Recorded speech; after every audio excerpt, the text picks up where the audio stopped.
Good morning. Thank you guys for all traveling quite the distance, some of you, to be here today. We're very appreciative that you all could come and meet your CERF staff, and B, get a little bit more information regarding CERF.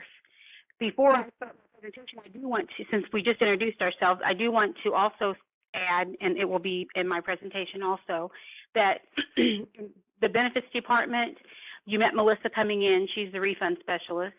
And then we also have Kay and Tara, they do the death benefit information.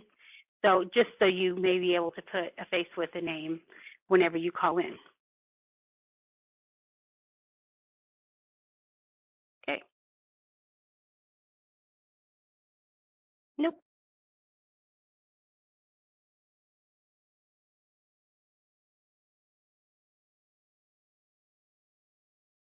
There. Just a little bit of background regarding CERF. The Missouri legislature created CERF in 1994. The only counties that are not included are St. Louis, St. Charles, and Jackson counties. As of 3/1/2023, whoops, sorry. That's what I'm going to do. I can't. There. There are just shy of 13,000 active participants and almost 5,700 retirees.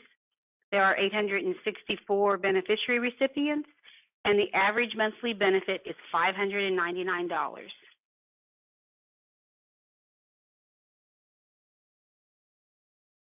We get this question often, which we really appreciate counties calling in to see if your members are eligible for CERF. So who is not in CERF? Circuit clerks, court employees under circuit judges or associate circuit judge, election employees of independent election boards, extension employees, juvenile employees, some nurses, and county health members unless they are controlled by your county commission, elected prosecuting attorneys, elected sheriffs, and 911 emergency management unless they are controlled by your county commission. Participation is mandatory for eligible employees hired on or after January 1st, 2000, and working at least 1,000 hours per year. As you all know, 1,000 hours per year is considered full-time for CERF. Elected officials other than prosecuting attorneys and sheriffs, the reason they're not in CERF is because they have their own pension plan, and CERF was actually created to ensure that all county employees in Missouri would have a pension. Part-time employees enroll upon reaching 1,000 hours, and that is either if they reach 1,000 hours prior to June 30th, they're enrolled July 1, and if they reach 1,000 hours after July 1, or July 1 or after, then they are enrolled January 1st of the following year. Once you're in CERF, you're always in CERF. A few counties have people who opted out a long time ago, and they were given several opportunities to opt in. If they did not opt in at their last opportunity, they're forever ineligible for CERF. Even if they leave, come back, and we know that some of them are upset about it, but they had that last opportunity, and if they didn't opt in, they're forever ineligible.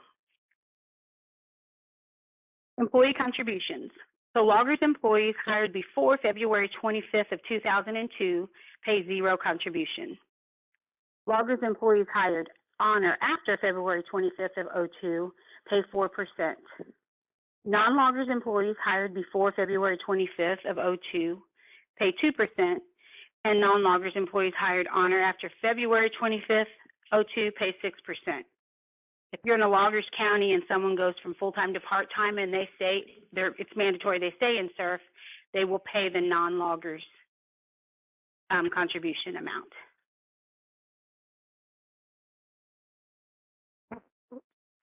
I'm bad at doing this. I apologize. I'm bad at flipping forward. Loggers participants receive 2/3 of what non-loggers participants receive because they don't contribute as much, and they also receive a loggers benefit.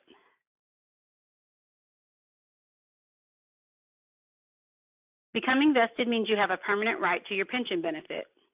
CERF pension is vested after 8 consecutive years of at least 1,000 hours. We do have members who leave if they have a 32-day break in service and come back. Their previous service is not considered vesting anymore. Even if they purchase it, it's only service credit. That has came up a lot in the last year also. So if they leave and they have greater than a 30-day break in service and they come back, they have to start over with their vesting. And that is rule. That's governed by state statute. There's nothing we can do about that. Terminating non-vested. If you leave the county before becoming vested, you receive a refund of any contributions that you made to the pension plan. Not if the county made them. As you all know, if the county pays the contributions go back to the county. There must be a 30-day break in service, and refunds are typically issued 60 to 90 days from the term date. CERF must have all salary and hours and contributions posted through the participant's term date and confirmation that the participant will not be receiving any additional pay.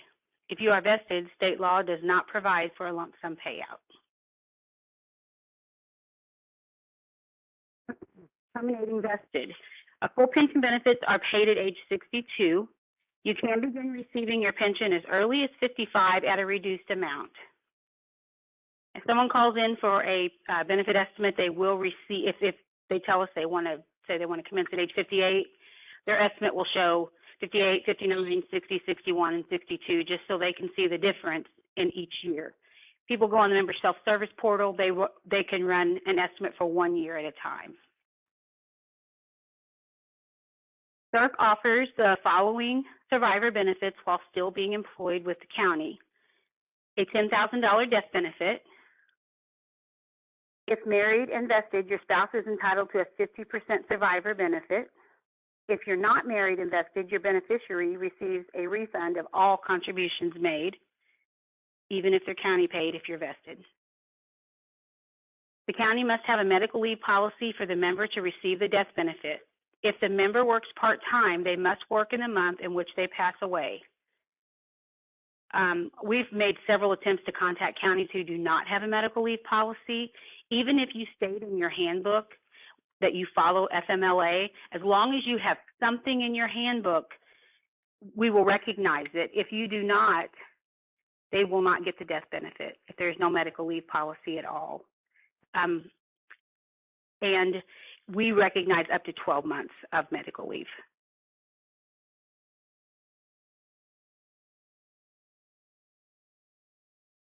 The CERF member portal allows you to view annual statements, beneficiaries, employment history, personal information, state tax withholdings, and 1099-R forms. You can run benefit calculations. Click on the member portal at mocerf.org. You need your member ID to register.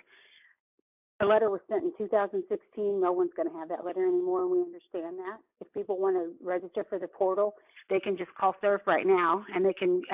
We will give them their member ID after we do a little bit more than just normal confirmation of their personal information.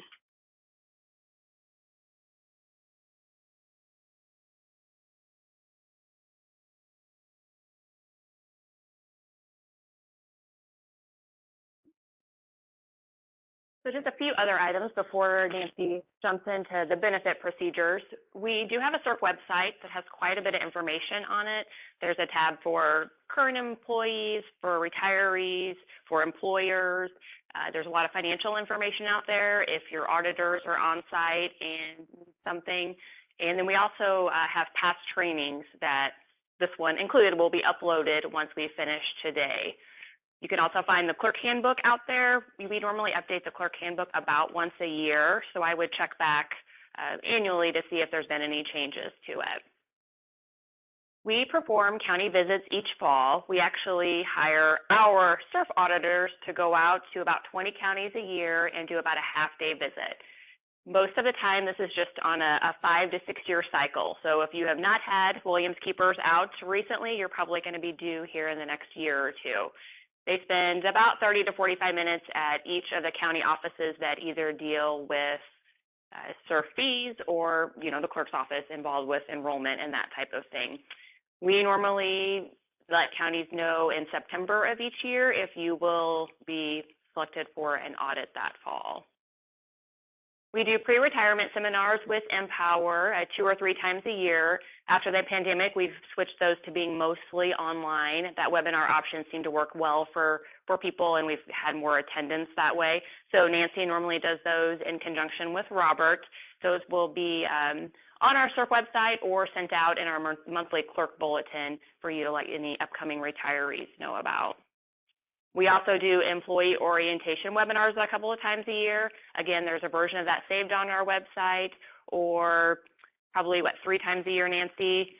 Twice a year? Okay, we will get with Empower and have those. We are available for county visits if you are having a benefits fair, or you just think you have a lot of retirees coming up or new employees that need to learn more about CERF. Just reach out to either our main office line or your benefits specialist, and we can set up a time to come spend an hour or 2 at your county. If your auditors are out and they need any financial information from CERF, please email me or call me, and I will be happy to get that information for them. The final thing that we are working right now is setting up a multi-factor authentication process for our member portal and the county portal. For any of you that either have a personal account set up with Empower or are involved with payroll reporting with Empower, you're probably already used to this. When you go to log in, they're also going to send a code to your cell phone or to your email. And that just makes it more secure, and is something our insurance company is requiring us to do. So we are in the process of that programming now. We hope to go live by the end of May. So we will be sending more communication out about that. How we envision that working is you will get an email that will say, we're now starting the multi-factor authentication process. You have 30 days to register a phone number with our portal. So any of you that may be using the same county email address for 2 or 3 people to log in, you're probably going to have to set up a unique email. And the reason for this would be if I would register my cell phone number to get that code when I go to log in, but then I'm on vacation that day, nobody else from the office is going to be able to log in. You can use your main office line if the office line rings directly to your office with no extension. If there's an extension in there, that code's not going to work because the system doesn't know when to give it. So more information to come on that in May, but just that you're aware that that is coming. So Nancy, I'll let you dive into benefits. Oh, the last thing I mentioned earlier, the clerk bulletin. If you're not getting that monthly from your benefits specialist and you would like to, please let me know and we'll get you signed up on that email list.